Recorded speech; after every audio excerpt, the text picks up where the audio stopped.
So first of all, welcome to all of you.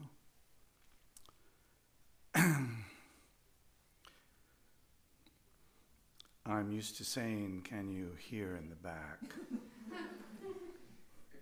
But it feels more like I should speak softly without a big stick.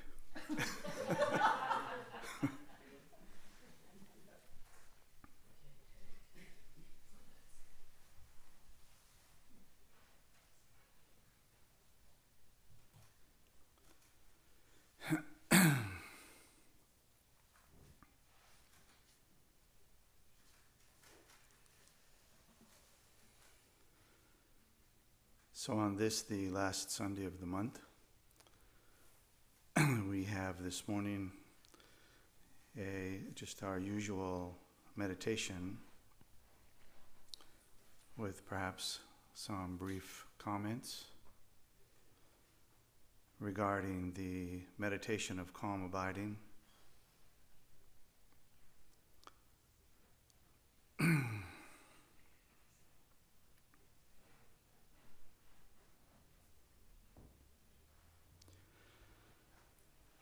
First, I would like to just reiterate a few things following our consecration of this space with Khenpo Lodro Dunya Rinpoche when he was here.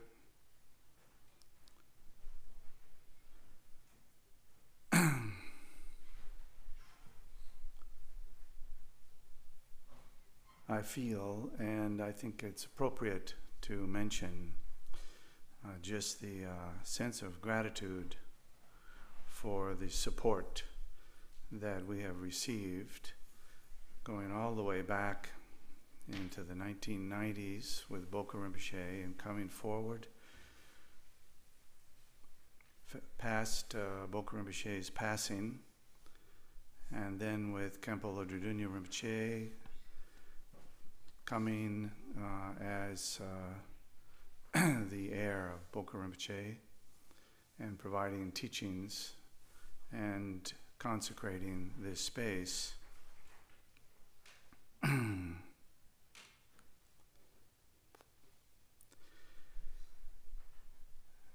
There is nothing more joyful than to feel a sense of genuine appreciation from anyone who has visited something precious upon us. So that's, first of all, just to say that if you feel joyful and appreciative, that's appropriate.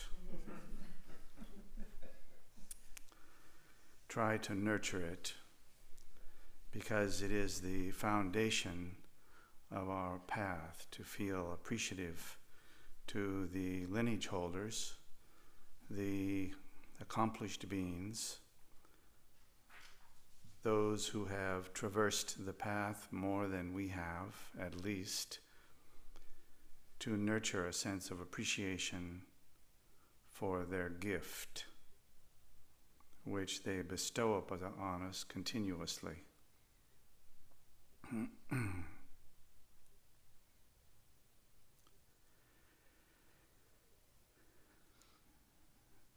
So we'll begin this morning with our usual recitation of the Refuge and Bodhicitta prayer, which in time, over coming months and years, we will revisit the Refuge and Bodhicitta prayers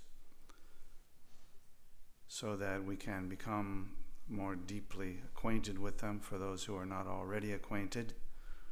And of course, for those who are already acquainted, then we know more than anyone how important it is to continuously reacquaint.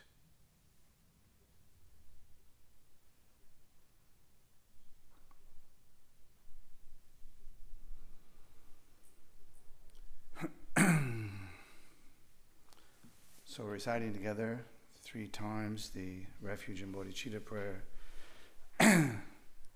And appropriately, it's helpful. If you know the prayer, then try to keep your attention on the meaning. And if you do not yet know the refuge and bodhicitta prayers and what their meaning is, then you can keep your awareness on the sound of the prayer as we recite it, and that will act as a foundation for later understanding.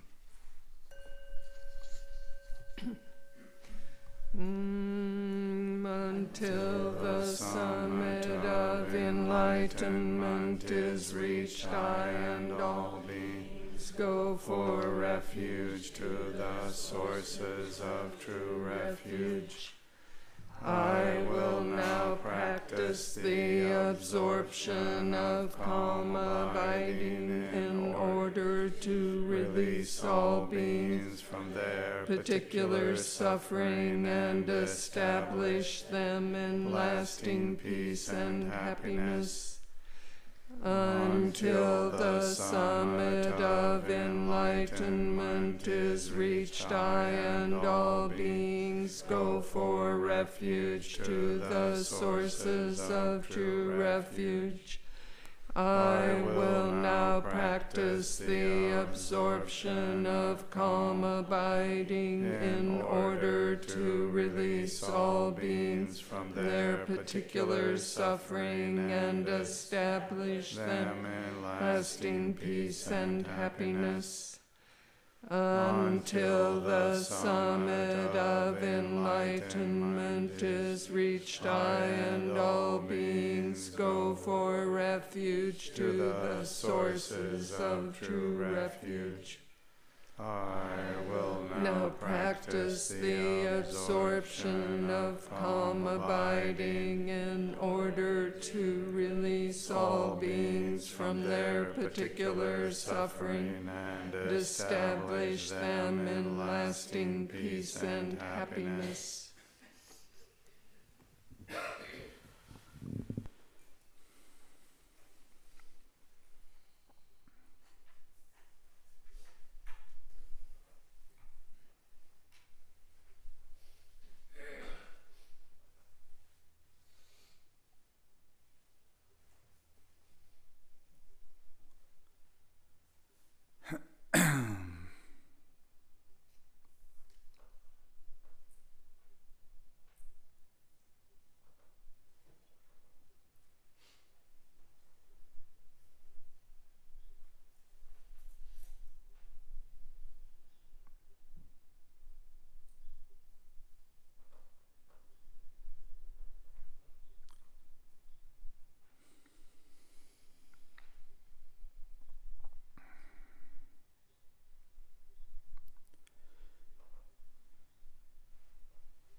Perhaps appropriate this morning to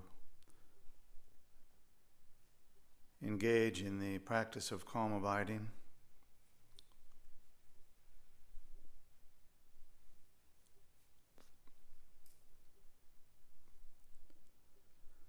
And also, I feel it's appropriate to just say a couple of things about the practice and establish a slightly larger context.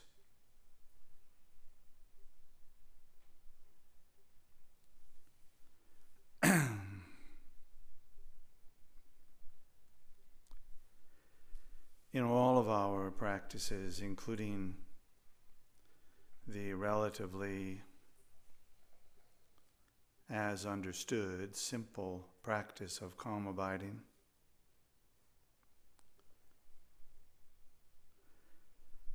it's helpful to hold the view and the emerging understanding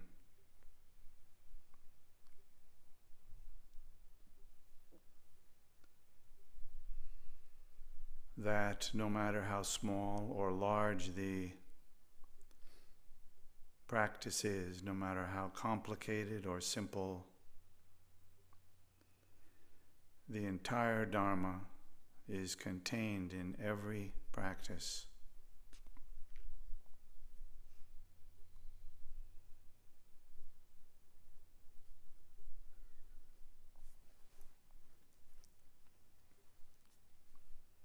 If you ponder that a bit this morning,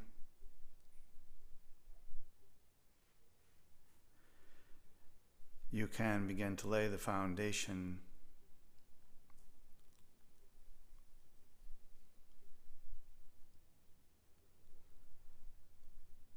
for understanding how all of the practices lead to one place.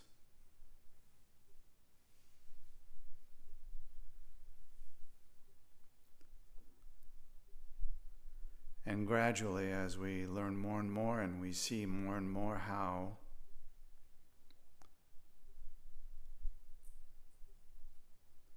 whether we learn and practice a simple, singular practice or engage in a variety of more complex things,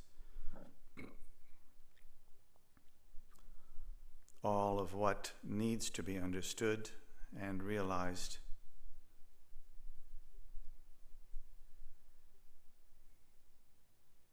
is contained in each of the practices, each of the meditations.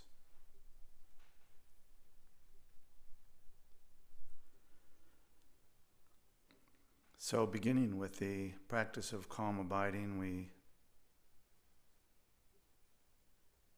settle our minds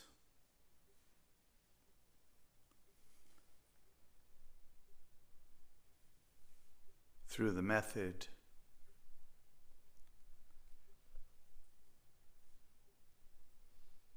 of placing our awareness upon something.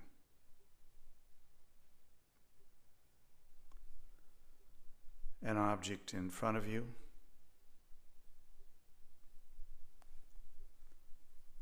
an object you have visualized or recall,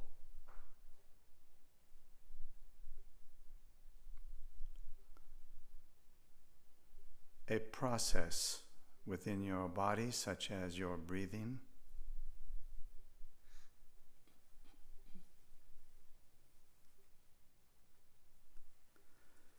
a process within your body/mind,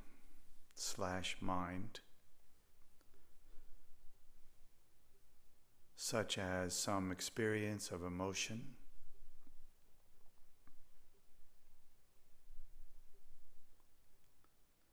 and much more. So all of these things are appropriate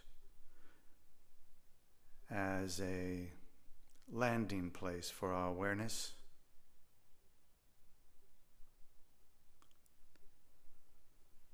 All of these things in the context of calm abiding are about developing the skill to rest our awareness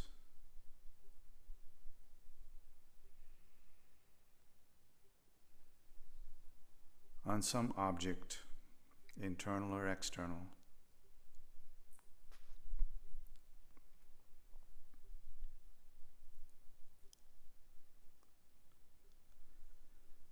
So sometimes in the practice of calm abiding,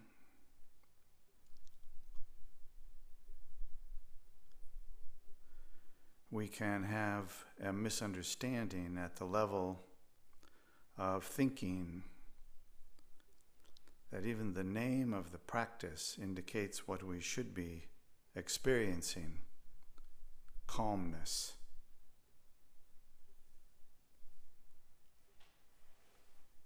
It's nice to experience calmness.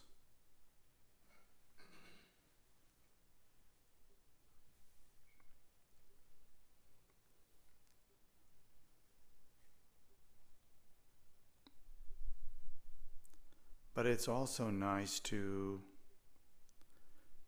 have a steady awareness, sometimes of not being calm.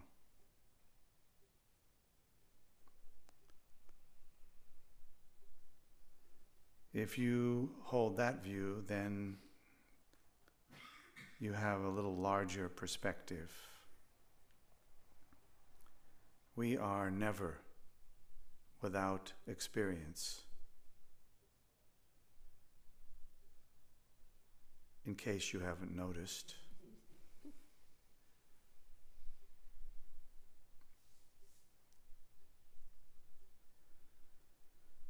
The problem, if there is one, is not that we experience things, but that we engage in a certain sense, even go for refuge, big mistake,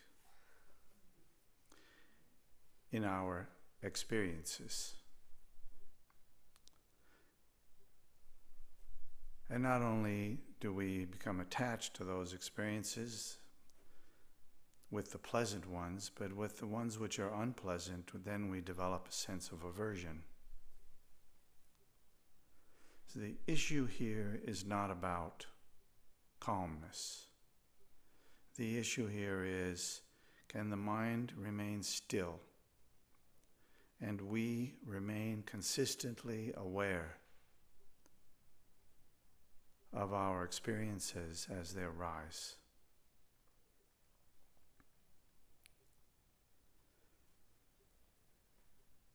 So you can put your awareness on the cup or a piece of dust in front of you or some coin, whatever it is, and use that as the object.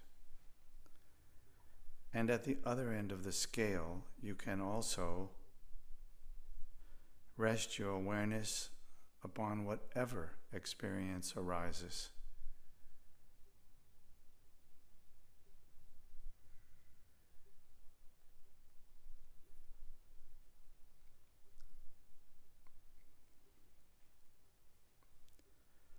So in the beginning, it's most effective to kind of pick one of those.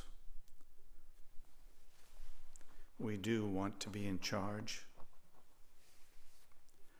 rather than just to sit down and meditate, and that becomes a kind of excuse to call our usual habitual patterns as they unfold something spiritual, when actually it's just our usual habit. So reach for something mentally that you can place your awareness on. And then with some intention and some force, just as much as is needed,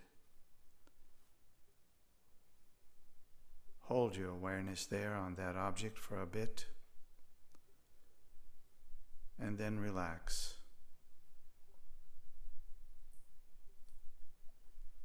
And if you become distracted, then place your awareness there again with some force, hold it, and then relax again.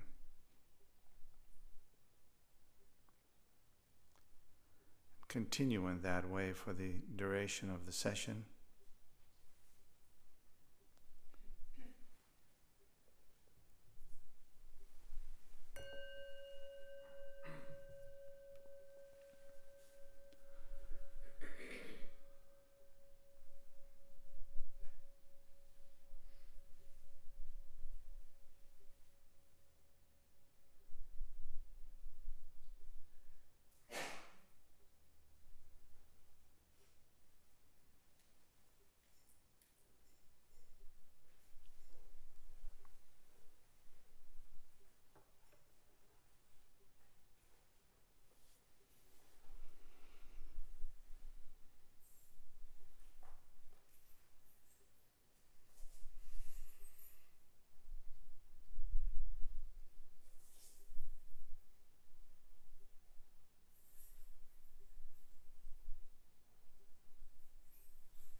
Sometimes it's helpful to take a break from the meditation, which can become a bit cramped mentally, and just let go of the meditation completely and move the body a little bit, even to stand up if it feels appropriate, and then to start fresh again.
by this virtue may I quickly realize Mahamudra and establish all beings without exception in this state.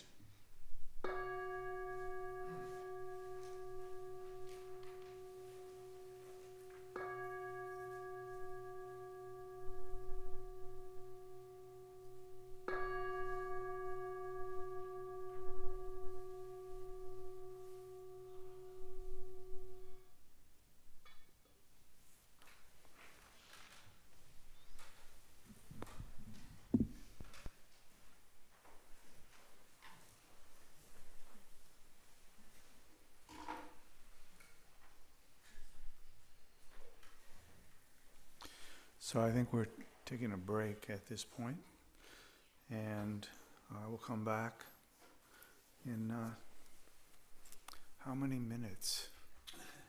3 minutes? 30 minutes?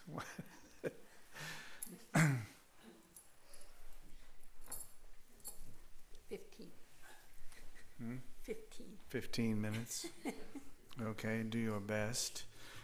And then we'll have some open conversation about the practice or anything else you'd like to cover. Okay? We have announcements, of course. Oh, announcements, yes indeed. Okay. Announcements, of course.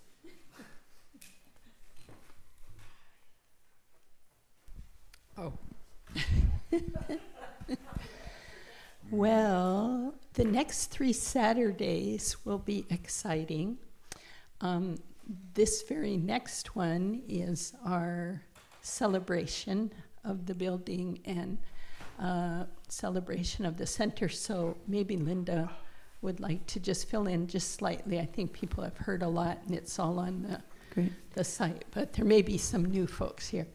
We're going to celebrate. We've invited the neighborhood to come to an open house so they can see what's going on in here.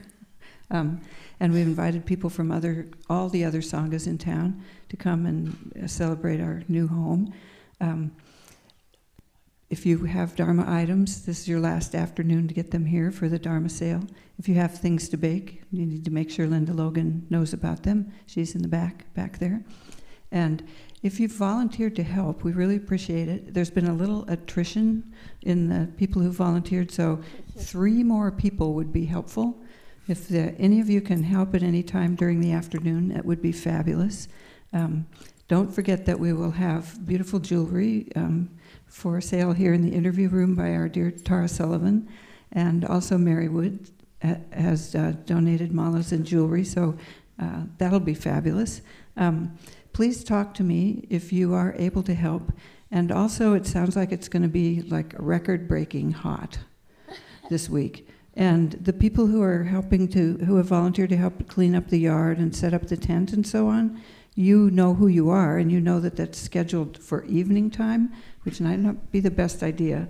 So please talk to me. We're trying to see if we could switch those to morning time setups out there in the yard. So talk to me and we'll see if we can shift that to a cooler time of day. I think that's all. Thanks, everybody. We're going to have a really sweet day, I think. Okay, and then if you haven't got a pledge yet, a single pledge for your sit-a-thon time, which will be who knows where, we hope in a cool place, please ask a neighbor, ask a friend to sponsor you, and that money will go to KCC and you will sit instead of walk or run. So then the next Saturday, so that's August 5th, the next Saturday, August 12th, Lama Michael is offering a Bodhisattva vow and teaching. That's all on the website, so if you have any questions about taking that, renewing that, see any of us, look at the website. There's a book recommended on the website to read. The next Saturday, this is brand new news, which would be August, 19th. Bill has something to announce. We looked at the calendar. As many of you know, remember when Khenpo Rinpoche was here, he was encouraging people to come to India this this year. It's actually January, right? January. So next year, but not way next year, but just next year, to participate in the Mahamudra seminar program. And since we have not done an introduction to the Mahamudra program in a while, we are going to do that. I'm going to take responsibility for that on August 19th, Saturday. It's also a 9 to noon. And we'll explain something about that. And independent of that, we'll also have an evening that will be oriented towards providing information for people who want to travel to India, the nuts and bolts of India travel, which is its own topic, as you can imagine. So we'll go over the briefest nutshell of the Mahamudra program. It's a program that Bokar Rinpoche designed and offered, which is it's designed to offer a kind of a comprehensive program of practice for a multi-year program of practice, so that people who are not going on an extended retreat can have, over a period of years, an opportunity to step into some of the practices in an organized and successive way.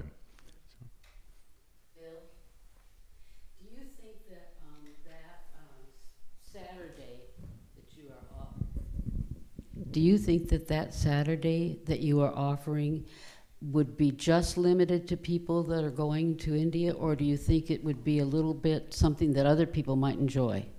An excellent point. I am hoping to make it more broadly interesting, because just the principle of having a kind of a lifetime program of practice and understanding how that might look, I think that is just by itself something that's worth considering, even if you don't jump into the Mahamudra program, just to consider that framework, that there is something possible like that.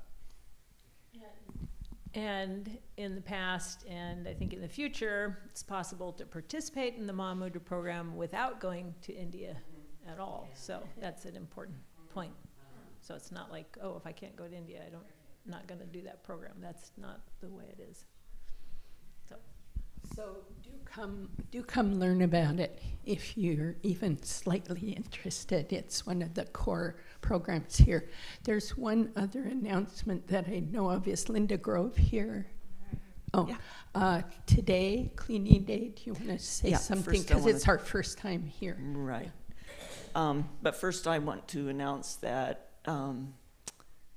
one of our Sangha members is offering their property as a place to watch the eclipse on August 21st. And it's going to be a fundraiser. And she's inviting us to come down Sunday evening and spend the night looking at the stars. And there's supposed to be what they call that? Meteor showers are going to be happening. So, so if you have, there is information. We'll be sending out another news announcement about it on your email list. But it is a fundraiser, and we're asking $500 a car, which is pretty cheap compared to whatever. I mean, if you get 5 people in there, it's only $100 a piece, and they're charging a lot more than that in various places. So anyway, it's a deal, and it could be a whole lot of fun with a lot of Sangha members there, just sitting out under the stars, or it'd be a lot of fun. Same day also. Yeah, just on the, you can't stay. Well, like that traffic light, you can. Well, I'm just saying that's allowed if you can get there by the time it starts. Yeah. And there'll be more information about that on our announcement. So then the other thing is we have our cleaning board in back. So if you can all stay for 15-20 minutes after the Q&A, and there's a lot more duties being here than there were in our old place, but there's the cleaning closet is back in the corner, and most of the supplies are there, except for the basement. There's a closet in the bathroom down there with a bucket already set up to go. But if you have any questions about anything, where things are, just come and see me. I'll be hanging around. and cleaning too. I want to add one other thing about next Saturday. One about Saturday. There's also, if you have kids or know you have kids that maybe will be coming with their parents, there will be some children's activity at the opposite end of the yard from the where the big tent will be, white tent will be. So maybe some crafts, there'll be storytelling in the afternoon, and then some things, so hopefully things that will interest kids of a variety of ages, and some active play as well. And just one more thing about the cleaning. If you can't stay to help clean, at least please take your cushion and your zabuton out and shake them off and dust them off, and then we'll stack them back up again. Thanks. Heather. I just want to remind everybody this Friday, August 4th, the young adult group will meet. We meet here from 7 to 9. So if you're in the under 40 set or young at heart and would like to join us in our group, we would love to have you here. If you have questions, come talk to me. Thank you. Okay, tea time. We don't have a kitchen yet, so the back of the hall. Enjoy and come back when the bell rings.